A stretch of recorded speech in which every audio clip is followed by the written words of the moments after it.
आखिर यीशु मसीह को क्रूस पर क्यों चढ़ाया गया?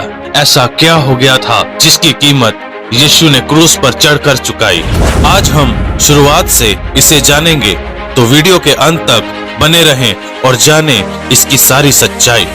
शुरुआत में जब परमेश्वर ने आदम को अपने ही स्वरूप में बनाया और सुबह के ठंडे पहर परमेश्वर आदम से मिलने आता था, पर एक दिन परमेश्वर और आदम के बीच एंट्री होती है पाप की, और पाप ने परमेश्वर और मनुष्य के बीच में दूरियां ला दी।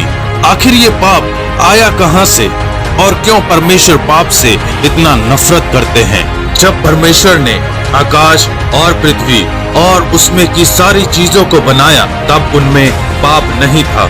मतलब ये कि परमेश्वर ने पाप को नहीं बनाया। जब परमेश्वर ने पृथ्वी बनाकर उसमें अदन नाम की एक वाटिका बनाई और उसमें एक जीवन का और एक बुद्धि का पेड़ लगाया और आदम से कहा कि सारे बगीचे के फल के पेड़ों को तुम खा सकते हो, पर जीवन और बुद्धि के फल को तुम ना खाना।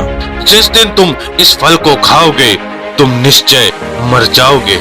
एक दिन आदम की पत्नी हवा बगीचे में बुद्धि के पेड़ के पास घूम रही थी, तब वहां शैतान एक सांप के रूप में हवा के पास आया और हवा को भरमाने के लिए कहने लगा, क्या सच में परमेश्वर ने तुम्हें इस पेड़ के फल को खाने के लिए मना किया है?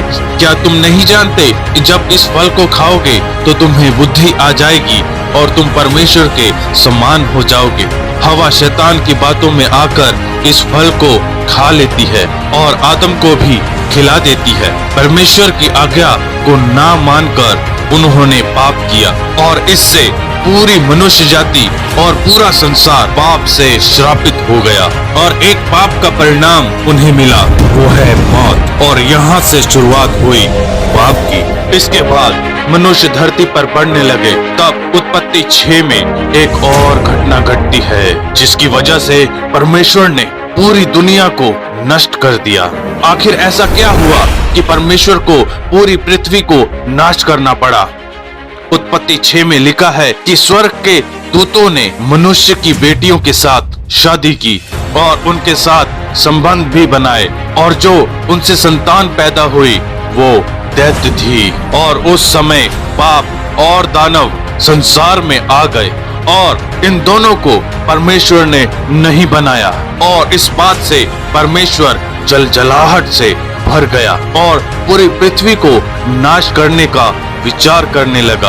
और फिर परमेश्वर ने नूह को आवाज दी कि नूह संसार में ये प्रचार करे कि परमेश्वर इस पूरी पृथ्वी को पानी में डुबाकर उसे नाश करने वाला है। लेकिन लोगों ने उसका विश्वास नहीं किया और नूह का मजाक उड़ाने लगे, और परमेश्वर ने नूह को छोड़कर पूरी पृथ्वी को 40 दिन और 40 रात पानी में डुबाकर नाश कर दिया। इसमें वो सारे दैत्य और पापी मनुष्य डूबकर मर गए, और परमेश्वर ने नूह से ये वादा किया कि अब के बाद मैं कभी भी पानी के साथ इस संसार को नाश नहीं करूंगा। और इसके बाद नूह का वंश हंसी खुशी के साथ धरती पर फलता फूलता गया। तब परमेश्वर ने अब्राहम को आवाज देकर उससे कहा, तेरे वंश से मैं एक राजा उत्पन्न करूंगा जो सारे संसार के पापों को उठा ले जाएगा, और वह पापी लोगों को ये अवसर देगा कि वो अपने पापों को मान ले और अपने पापों से मन फिराए। इसके बाद प्रभु यीशु मसीह का जन्म बहुत ही अद्भुत तरीके से होता है और संसार के पापों के लिए अपने आप को बलिदान कर देता है।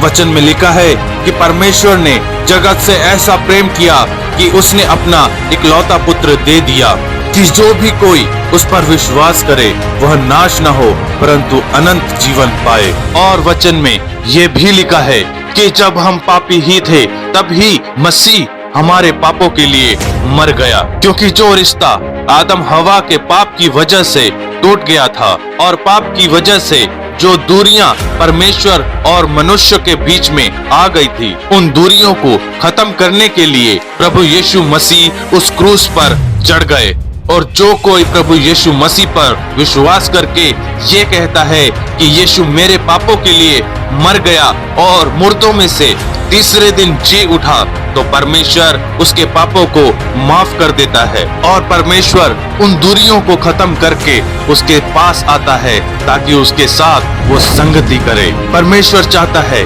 कि वो आपके साथ संगति करे, इसलिए अपने पापों को माने और यीशु मसीह पर और उसके वचनों पर विश्वास करे, क्योंकि सिर्फ यीशु ही है जो आपको परमेश्वर से मिला सकता है। परमेश्वर से मिलाने के लिए ही प्रभु यीशु मसीह उस क्रूस पर चढ़ गए, आपके और मेरे लिए।